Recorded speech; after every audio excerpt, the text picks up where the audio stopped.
vazia, Jesus Cristo transformou. Não tinha paz nem alegria, até que o Salvador me achou. Tal como a flor que no jardim desponta para a luz do sol, assim brilhou um dia em mim Jesus. Nasci de novo para entender o amor que Cristo tem por mim. Jesus achou-me, agora sou feliz. Para me encontrar, perdeu sua vida, meu Jesus, o bom pastor, a mão que foi na cruz ferida, me salvou tão pecador. A ti, Jesus, Cordeiro eterno, confesso que és meu Salvador. Já me lavou teu sangue carmesim.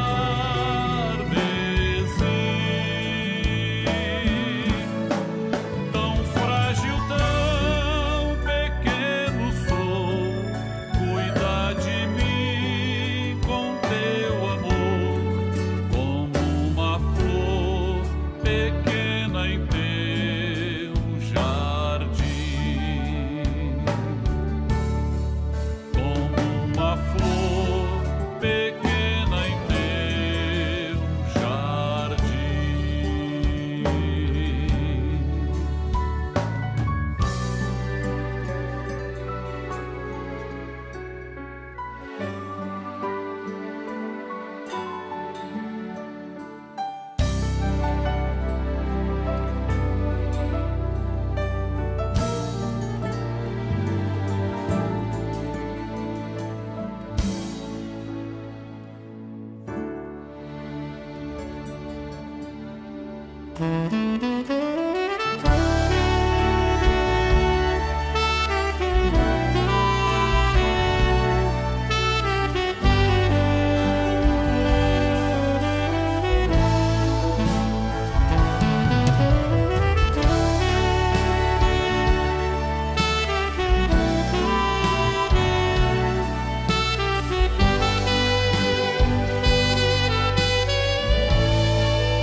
Este mundo não tem a sua paz. Este mundo não conhece o que é amor. Este mundo não sabe o que é ser feliz. A paz do Senhor Jesus. Dentro de 5 minutos, daremos início às participações da Escola Bíblica Dominical, transmitidas por esse canal. Convidamos você e sua família para participarem. Compartilhe esse link, passe para amigos, vizinhos, parentes, pessoas por quem você está orando. E juntos receberemos uma grande bênção do Senhor. Fez-me entender o que é a salvação. Então abri o meu coração. Ele é Jesus, Ele é Jesus, o amor verdadeiro que o homem pode ter.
Paz do Senhor, estamos dando início ao nosso programa do dia 13 de outubro de 2024. Nós já vimos pela manhã a Escola Bíblica Dominical, o pastor Geneti, o pastor Gilson, o pastor Josias, tudo aquilo que foi apresentado. E agora é a nossa vez de mostrar algum conhecimento dos jovens do Rio de Janeiro, pastores também. Nós hoje vamos estudar sobre o preparo do arrebatamento. Continua tudo a mesma coisa, né? O assunto também, o preparo da igreja para o arrebatamento, só que hoje nós vamos retroceder alguns livros atrás. Hoje nós vamos estudar Atos, capítulo 5, versos de 1 a 10, e Atos 8, de 5 a 24. Tá? Não é retroceder, é ter conhecimento maior para aquilo que vai vir na frente, não é isso? Então nós vamos na primeira pergunta, que diz o seguinte: lendo Atos dos Apóstolos, capítulo 5, versos de 1 a 10, contra quem Ananias e Safira mentiram? Tá? Nós temos aí o verso, devemos citar o verso, nós vamos ver depois um vídeo da Suiane Oliveira. Mas antes, eu queria que vocês se apresentassem. Pastor Carlos S., da Igreja da Ilha da Conceição, em Niterói. Ilha da Conceição, aquela pertinho da ponte de Niterói. Na ponte de Isso, logo no finalzinho da ponte. Isso. Pega até um pedaço da ponte. Seu filho? Paulo Martins, estou na igreja de Icaraí. Icaraí. Você? Meu nome é Ana Luísa, sou da igreja de Itaipu. Veio de longe, né? Isso. Veio longe. Isso. Diácono? O Anderson Braga, sou da igreja de Meriti, Baixada Fluminense do Rio. Isso. Nós vamos ver agora o vídeo da Suiane Oliveira, de Catolé do Rocha, depois nós vamos voltar com um comentário ou alguma composição de resposta nossa. Amém. Amém. Ananias e Safira, eles mentiram contra o Espírito Santo. E essa mentira fez com que viesse um juízo sobre a vida deles, que foi a morte. E com esse juízo veio um espírito de temor sobre a igreja, pois eles começaram a acreditar ainda mais na onisciência do Senhor Jesus, que foi utilizado através de Pedro, com o espírito de sabedoria e discernimento, para saber que eles estavam mentindo. E esse acontecimento fez com que a igreja ela crescesse, o evangelho e a igreja elas fossem crescendo, já por causa de que eles foram acreditando mais na onisciência do Senhor Jesus. Amém? A paz do Senhor Jesus. Bem, Anderson, nós vimos aí o vídeo da Suiane, lá de Catolé do Rocha, mas para a gente contextualizar toda a pergunta, eu queria que você me falasse sobre Ananias e Safira, para a gente chegar até o problema da morte dos dois. Amém. Para responder essa pergunta, é necessário voltarmos um pouquinho. A igreja primitiva ela foi formada a partir do Pentecostes. O Senhor Jesus deixou seus discípulos, mais alguns irmãos reunidos com eles, e a partir do Pentecostes a igreja tem o seu início profético. Com a descida do Espírito Santo, todos aqueles que estavam ali foram batizados, alcançaram a bênção do Senhor e houve muitas conversões. A igreja começou a crescer e dentre esses nós temos a presença de Ananias e Safira, que era um casal que fazia parte dessa igreja visível, vamos assim dizer. Então, nós entramos justamente agora na história de Ananias e Safira. Uma bênção que havia ali naquela igreja é que eles tinham tudo em comum. A comunhão do Senhor estava derramada sobre eles. Nós temos até um exemplo da palavra aqui que fala a respeito de Barnabé, que era um homem que tinha uma parte, tinham bens que foram vendidos e foram distribuídos a todos para suprir a necessidade de alguns. E a palavra cita isso como exemplo.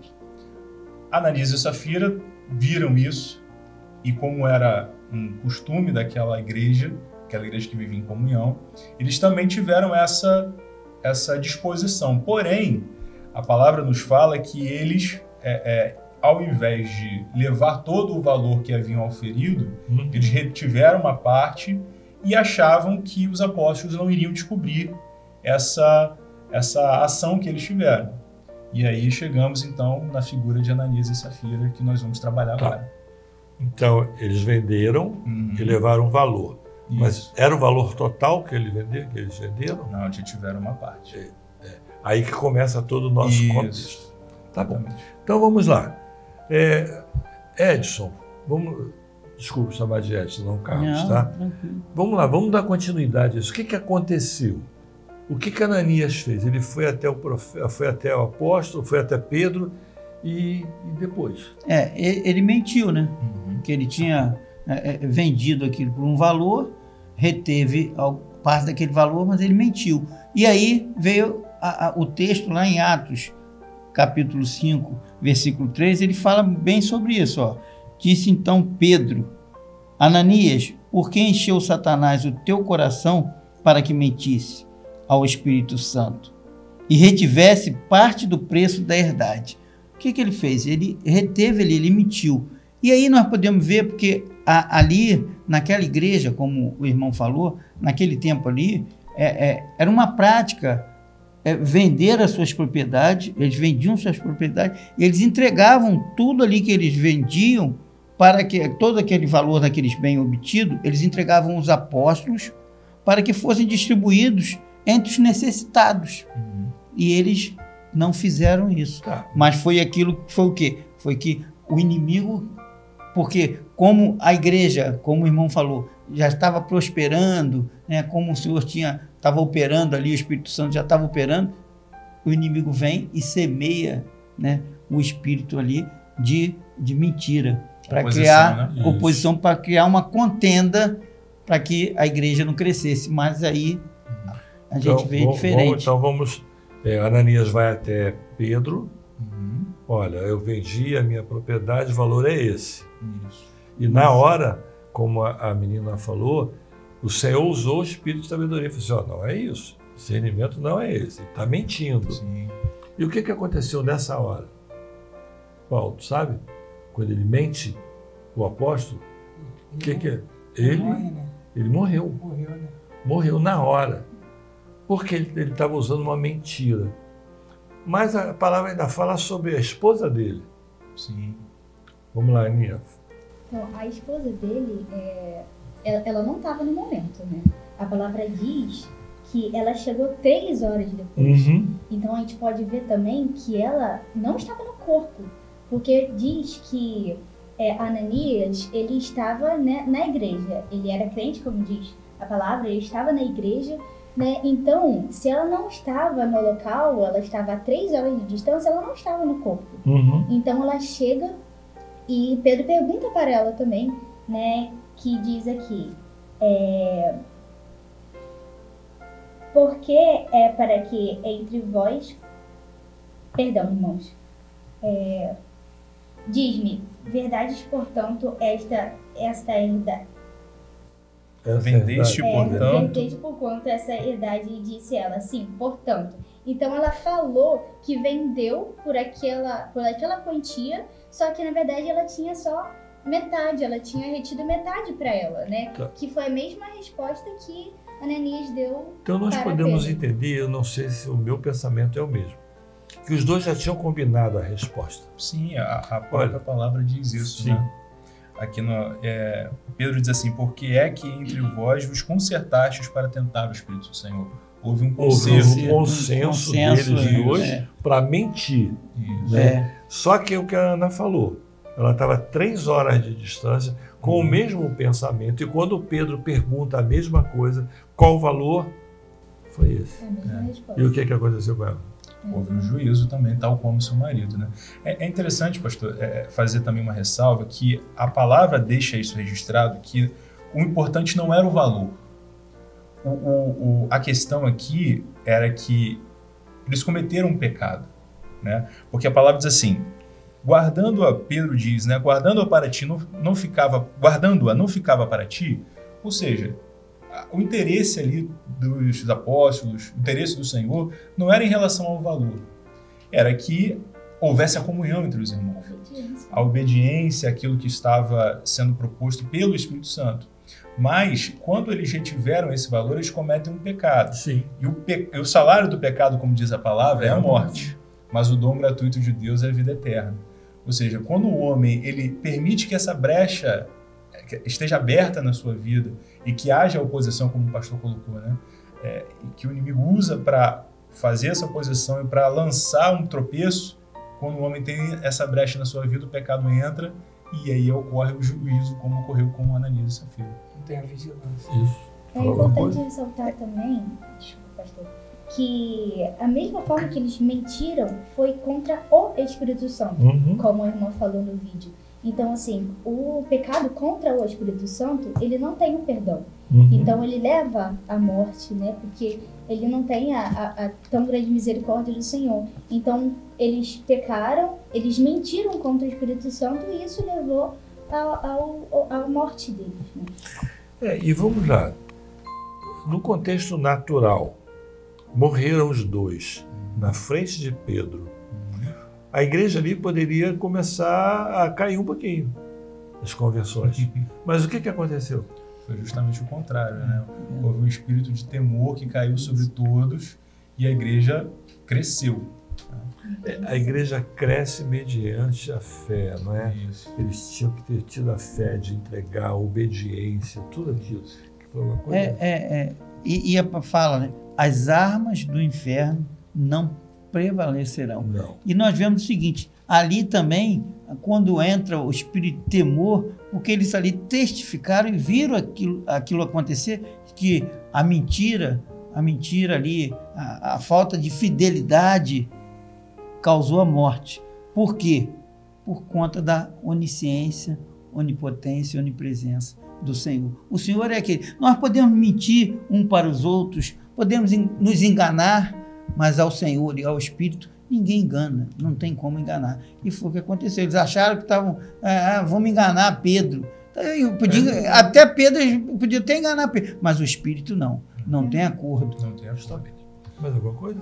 E é interessante, eu acho até o Paulo tem um texto que fala sobre isso, que o pastor comentou, sobre a ação do Espírito Santo. Né? Você pode ler o Salmo? Sim, em Salmos 139, 7, 8. Para onde escaparia do teu espírito? Ou para onde fugirei da tua face? Se subir ao céu, lá tu estás. Se fizer na sepultura a minha cama, eis que tu ali estás também. Um era o coração, né? E a alma de todos. E o Espírito Santo. Não há onde para a gente fugir da presença de Deus. Porque a gente sabe que Ele está lá.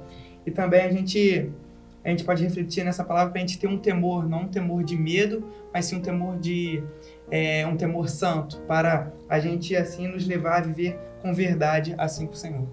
Mais alguma coisa? O temor, né, ele é o princípio da sabedoria. E é interessante porque ele até falou sobre o amor, e o temor também está relacionado ao amor. E quando Ananias e Safira, eles agem dessa forma, eles até... Nós podemos até citar aqui um texto da palavra do Senhor, 1 Timóteo, capítulo 6, versículo 10, que diz assim: porque o amor ao dinheiro é a raiz de toda espécie de males, e nessa cobiça alguns se desviam da fé e se transpassaram a si mesmo com muitas dores. Ou seja, o juízo que veio sobre a vida deles foi justamente por causa deste pecado. Amor mais o mundo, né? Exatamente. Amor mais as coisas do homem. E como o Paulinho falou, né, eles esqueceram que o Espírito Santo também estava na casa deles. Exatamente. Conhecia o coração deles. Ele viu aquilo que O Senhor aconteceu. conhecia o coração. O Senhor conhecia o coração deles. Entendeu? Agora, vamos lá. Qual é o texto da resposta? Nós vimos aí. Foi o texto que o pastor leu, né? 5:3. Então vamos lá, só para responder agora. Nós contextualizamos a pergunta, agora nós estamos... Então, eles mentiram contra o Espírito Santo, né? Essa foi o grande ponto, né? Eles não mentiram para Paulo, eles não mentiram para a igreja, né? Para o homem, eles mentiram contra o Espírito Santo. Ele fala, 5:3, disse então Pedro, Ananias, porque encheu Satanás o teu coração, para que mentisses ao Espírito Santo, retivessem parte do preço da herdade. Amém. Então agora nós vamos conhecer um outro personagem, que é Simão. Tá? Vamos lá, lendo Atos dos Apóstolos, capítulo 8, verso de 5 a 24, o que Simão estava negando ao tentar comprar a bênção do batismo com o Espírito Santo. Mudou totalmente o contexto, né? Agora alguém querendo comprar, isso, não é? Nós vamos citar o texto e vamos contextualizar também sobre toda a resposta. Amém. Nós temos duas respostas, uma do pastor Alessandro de Gaspar, em Santa Catarina, e temos o Igor Duarte de São Gonçalo, parente, deve ser de perto das tuas igrejas, ali, São Gonçalo, Niterói. Amém? Então vamos ver então o Igor e o pastor Alessandro. Amém. E aqui nós podemos identificar no verso 18 e 19 do capítulo 8 do livro dos Atos dos Apóstolos, é que Simão aqui, ele estava aqui negando o sangue de Jesus. E negando o sangue de Jesus é negar o projeto de Deus, é negar o sacrifício perfeito do Senhor Jesus. É negar a operação do Espírito Santo. É o que Simão fez. O homem, quando ele nega a operação do Espírito Santo, ele deixa de viver uma obra espiritual para viver aquilo que é material. Porque ele traz para o seu interesse, o campo do seu interesse. Ou seja, ele troca aquilo que é espiritual pelo material. Amém? Deus abençoe a todos, a paz do Senhor Jesus. Simão estava negando o sangue de Jesus. Meus irmãos, o sangue do Cordeiro é uma doutrina bíblica para a salvação do homem. Ela vem de Gênesis a Apocalipse. Foi que deu vida a Adão e será a vitória da igreja fiel nesta última hora. E a figura do sangue representa a vida. Por isso ele tipifica o Espírito Santo, pois é ele quem dá vida para a igreja. O sangue, desse modo, é o caminho que leva o homem à salvação com Deus. Então, através do derramamento do sangue inocente do Senhor Jesus, nós encontramos vida, nós encontramos livramentos, nós encontramos resposta para as nossas necessidades. A todos, a paz do Senhor Jesus. Bem, agora nós vimos a figura de uma outra pessoa, que é Simão. Vamos lá, Edson. Quem era esse Simão? Que em Atos fala, capítulo 8 fala. Quem era ele? Esse Simão, ele era um Simão que era, até o significado do nome dele, era aquele que ouve. Mas aquele que ouvia, mas não ouvia ainda a voz do Espírito. E ele era aquele que era mágico, era encantador, ilusionista. Ele ali, com seu encantamento, sua mágica, ele enganava as pessoas. Esse era esse Simão. Então vamos lá. Esse Pedro vai até esse Simão. Pedro, lá atrás, o que o Senhor Jesus fala dele? É interessante porque Pedro também, né, nos dias do Senhor Jesus, ele é chamado de Simão, mas é Simão Bar-Jonas. E o significado dessa expressão é aquele que ouve a voz da pomba, ou seja, aquele que ouve a voz do Espírito Santo. Amém. Enquanto, como o pastor disse, Simão é só aquele que ouve, ele estava ouvindo outras vozes, Simão teve a experiência de ouvir a voz do Espírito Santo. Algo que Pedro, teve a experiência de ouvir a voz do Espírito Santo, e algo que esse Simão de Samaria, ainda não tinha tido. Tá. Então, Simão de Samaria, ele praticava magia. Ele ficou maravilhado com o que Filipe fazia. Ele se converteu e conheceu Filipe. Sim.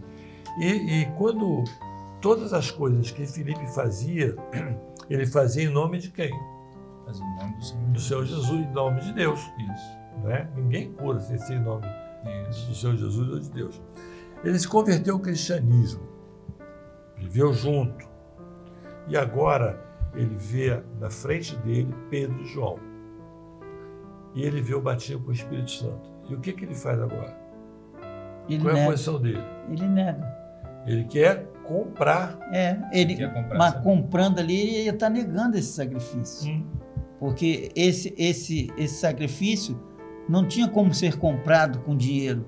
Ele foi comprado com sangue de Jesus. Jesus pagou o alto preço. Não foi valor material, valor terreno. Então, ele queria comprar com esse valor. Então, ali, ele já estava ali como se ele estivesse negando. Ele queria, né, aquilo para sua própria razão, sua própria condição humana. Ele estava negando ali, aquele ato dele era negando ali o sangue, negando o sacrifício de Jesus. Fala. Não, é interessante que o pastor estava comentando, me lembrei da experiência, a gente pode fazer um paralelo aqui com João Batista. Por quê? João Batista, nos dias antecedentes ao Senhor Jesus, ele fala sobre um batismo, né? Ele fala de batismo sobre o arrependimento. E ele diz assim, virá um após mim que vos batizará com fogo. Ou seja, João Batista, ao contrário de Simão, ele entendeu que ele não tinha condições de batizar com fogo, mas quem batizaria seria o Senhor Jesus, seria através do seu Espírito Santo. coisa que Simão ainda não havia entendido. Mas ele viu todo esse contexto, ele viu os milagres. E agora ele chega até Pedro e faz uma proposta de comprar. Mas a resposta de Pedro ela foi fatal, né? Pereça com você com o seu dinheiro. Exatamente. Você pensa que você pode comprar o dom de Deus com dinheiro? Na hora que ele ouviu isso, aconteceu uma coisa interessante. O que houve? Ele se arrependeu. E, pastor, em Mateus 8 fala: curai os enfermos, purificai os leprosos, ressuscitai os mortos, expulsai os demônios. De graça recebeste, de graça dai. Nenhum esforço do homem, nada, nenhum dinheiro, ele compra, né, esse poder, o poder do Espírito Santo. E a graça, né, a graça é imerecida, que nós não temos direito a nada, né, dessa graça. E por isso somos dependentes dela também. Como o pastor falou, né, a resposta também, ele vendo, né, Pedro e João, ele ficou maravilhado com aquilo. Eles estavam batizando, profetizando em nome do Senhor Jesus. E ele falou assim, negando o sangue, na cabeça dele talvez seja só Pedro e João fazendo milagres. Então, por isso que ele queria comprar. Ele queria fazer esses milagres, né? Só que não podia ser comprado, né? Como ele falou, isso é uma graça imerecida. Ele estava, né, negando sangue, porque só com o sangue do Senhor Jesus, né, só com o poder que a gente pode estar batizando com o Espírito Santo, que o fogo vai estar descendo, né? O Espírito Santo vai estar descendo sobre a pessoa para estar batizando. E aí nós começamos a ver que Simão ele tentou fazer o casamento pervertido, né? É interessante porque na carta, se não falha a memória, a Igreja de Pérgamo, já voltando um pouquinho para o Apocalipse, é falado sobre a doutrina de Balaão, e é justamente o que Simão fez aqui. Balaão ele quis trocar a profecia por uma bênção, por um valor, né? Financeiro. E aqui, um valor financeiro. E é justamente o que Simão queria fazer aqui. E é interessante porque, como o irmão colocou, a graça do Senhor, ela não há como pagar essa graça. O único preço foi o sangue de Jesus. E ele negou o sangue porque o sangue ele tipifica todo o projeto de Deus, né? Até uma frase como o pastor Judete usou na última EBD, o cordeiro e o sangue ele é subjacente em toda a Bíblia, como se fosse um fio de escarlate que está desde Gênesis e Apocalipse. Ele é o projeto inteiro da salvação, ele é o projeto da salvação. Então, quando ele nega dizendo que ele pode comprar com dinheiro esse projeto, ele está negando o sangue de Jesus, está negando o sacrifício do Senhor Jesus. E isso é algo que dinheiro nenhum pode comprar. Agora, eu queria parar um pouquinho para que vocês pensassem um pouco na frase da resposta de Pedro. Pereça com você o seu dinheiro. Não bota dinheiro. Exatamente. É como se Pedro dissesse assim, olha, a bênção espiritual é uma coisa, dinheiro é outra. Não há como você misturar. Não tem acordo. Não tem acordo. Exatamente. Não tem acordo. Ele ainda levanta para Simão e fala assim, você pensa que você pode comprar o dom de Deus com dinheiro? Mas quando ele faz a proposta de comprar, imediatamente depois da resposta de Pedro, ele lembra de alguma coisa atrás. E o que nós acabamos de falar do personagem anterior? Ele viveu um... Pode ser que ele tenha escutado sobre Ananias e Safira. Ele viveu o juízo ali. Ele viveu o juízo. Isso aqui é juízo. Peraí. Ele se arrependeu, né, pelo fato dele de já ter acontecido e o prejuízo ser a morte, né? Então Pedro fala para ele, né, para ele se arrepender. Ele se lembrou daquilo. Se lembrou. Opa! Isso daí pode acontecer comigo, não quero não. Ele teve a chance que Ananias não teve. Não teve. Nem minha esposa. E é interessante porque há uma palavra no que Pedro diz para ele, é uma palavra que é uma mensagem da igreja primitiva, uma mensagem da igreja hoje, que a palavra diz assim, arrepende-te. É o mistério da salvação. É o mistério da salvação. A mesma mensagem que Pedro pregou, a primeira vez que ele trouxe uma mensagem foi arrependei-vos. E agora também ele dá essa mesma palavra para Simão, porque o arrependimento ele tem a ver com a conversão. E Simão ali naquele momento ainda não estava totalmente convertido. Era o velho homem dele falando. Aquele homem que achava que poderia iludir alguém com suas práticas. Agora essas velhas práticas talvez tinham voltado ao coração dele pensando assim, olha, eu vou comprar e vou também fazer esse tirar proveito. Vai ter achado como se fosse um truque também. Vou comprar esse truque, essa magia. Ele era um mágico, né, um enganador, e aí ele se arrependeu e parou de praticar. Mas como, né, ele quis comprar, às vezes ele viu que realmente aquilo não tinha saído do coração dele ainda. Ele ainda estava vivendo aquilo e quis... Por isso o arrependimento. Ele se arrependeu porque ele lembrou, né? Ananias morreu, Safira morreu, não vou botar dinheiro nisso. Ele já tinha tido misericórdia aí, que não foi na hora, né? Não, ele teve a oportunidade de se arrepender. Ananias não, porque Ananias já estava no coração dele o valor. Mas porque também Ananias, foi o que a gente falou aqui, o que Ananias fez foi contra o Espírito. E contra o Espírito não tem acordo.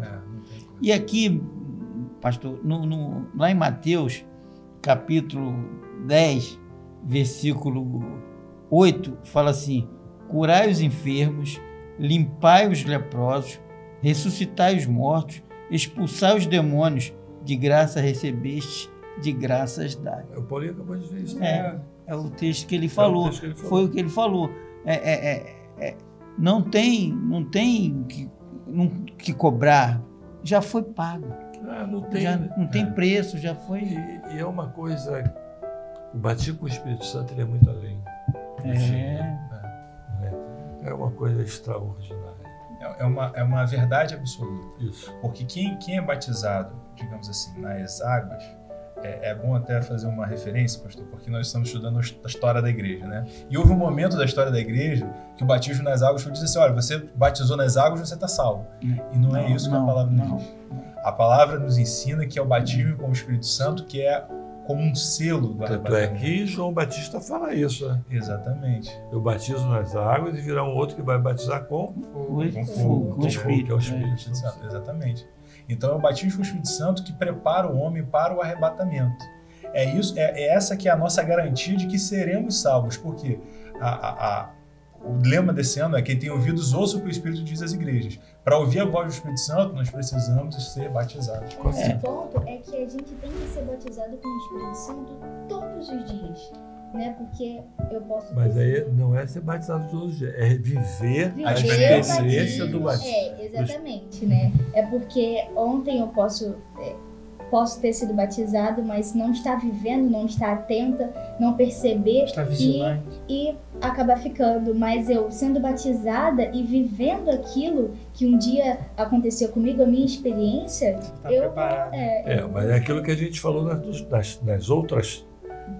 outros programas. É voltar ao primeiro amor. Sim. Quando você volta ao primeiro amor, todas as coisas mudam, né? Você começa a entender muita coisa. Agora nós vamos entrar num momento especial, que é das crianças. Nós vamos cantar um hino com elas e depois nós vamos voltar para a pergunta que elas responderam. Amém? Amém.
Glória a Deus, né? Glória a Deus. É um momento especial. Acho que você lembra da Sarinha, né? Com você certeza. lembra do Paulo quando ele era pequenininho. Glória a Deus. O Senhor abençoa.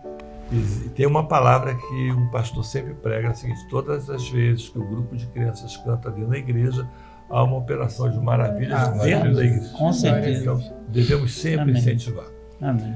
Lendo Apocalipse capítulo 2, verso 13, como podemos identificar a fiel testemunha do Senhor Jesus? Nós temos o intermediário João Lucas, de Londrina, Davi Lucas, também de Serra do Espírito Santo. Vamos ver a resposta dele e depois nós vamos comentar.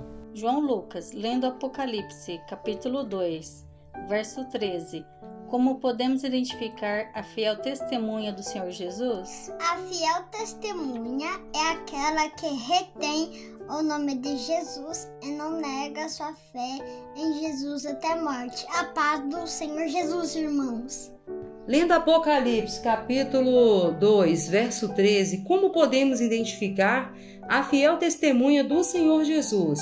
Responda, Davi. A fiel testemunha é aquela que retém o nome de Jesus e não nega a sua fé em Jesus até a morte. A paz do Senhor. Eu achei interessante, foi o João Lucas, de terno, gravata, Se preparando para pregar, né? Testemunhando, é isso mesmo, João. Vamos continuar assim. Falta pouco, né? Mais alguns aninhos em casa. Não é isso? Agora vamos passar para a acessibilidade. A pergunta para a acessibilidade é a seguinte: lendo Apocalipse capítulo 2, verso 13, qual o nome da fiel testemunha de Jesus citada no texto? Gislane Rufino, de Goiás, e Luiz Felipe, de Campo Santo de Agostinho, Pernambuco. Amém. Vamos assistir, vamos voltar. Vamos responder a pergunta 4 de acessibilidades. Lendo Apocalipse 2, verso 13, qual é o nome da fiel testemunha de Jesus citada no texto? Resposta: a fiel testemunha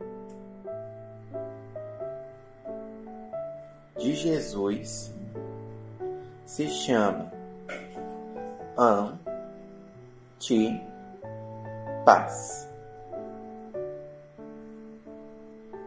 Luiz, qual é a resposta? Quem é a fiel testemunha? Antipas. Por quê? Porque guardou a palavra de Deus. Amém. A paz do Senhor. Amém, né? A bênção do nosso pessoal da acessibilidade, se esforçando em tudo, respondendo. Isso é muito bom, irmãos. Vamos levar o grupo de acessibilidade a trabalhar. Sei lá, está agora na igreja de Meriti, utiliza a esposa lá, em Libras, lá na sua igreja também, está lá em Itaipu, tá bom? Nós já estamos no final do programa. É difícil até terminar, né? Depois de tanta coisa. Eu queria pedir a vocês que gravassem os seus vídeos. Quando você for gravar o vídeo, grava e envia logo de imediato, para que nós possamos pegar. Nós preferimos crianças e intermediários sozinhos, tá? Mas não há problema gravar em grupo. Se inscreva no nosso canal. Já está inscrito, Paulo? Já estou inscrito, pastor. Tá. Nos dois? Nos Tanto dois. No YouTube como no Instagram? Sim. E você, Ana? Edson? Claro. Ativar a notificação? Ativando. Compartilhando. Compartilhando, curtindo, comentando, né? Dever de casa está feito. Tá feito. Por que ativar? Porque o link do nosso programa sai normalmente domingo ao meio-dia. Se você não tiver com as notificações ligadas, não vai receber o nosso link. Nos siga na rede social. E é importante para vocês, distribuam o link, mas peçam para as pessoas curtirem. Nós temos 5.000 visualizações e 500, 600, no máximo 1.000 likes. Então esse like é muito importante para a plataforma nos dar visibilidade. Isso. O algoritmo, o a algoritmo plataforma vê que aquele vídeo está sendo alcançado e ele envia para mais fazendo pessoas. informática, né? Daqui um pouco nós vamos ter o nosso culto às 19 horas e às 20 horas nosso culto no YouTube. Mas eu queria lembrar vocês que dia 1º de dezembro tem uma programação especial, que é o quarto Trombetas e Festas.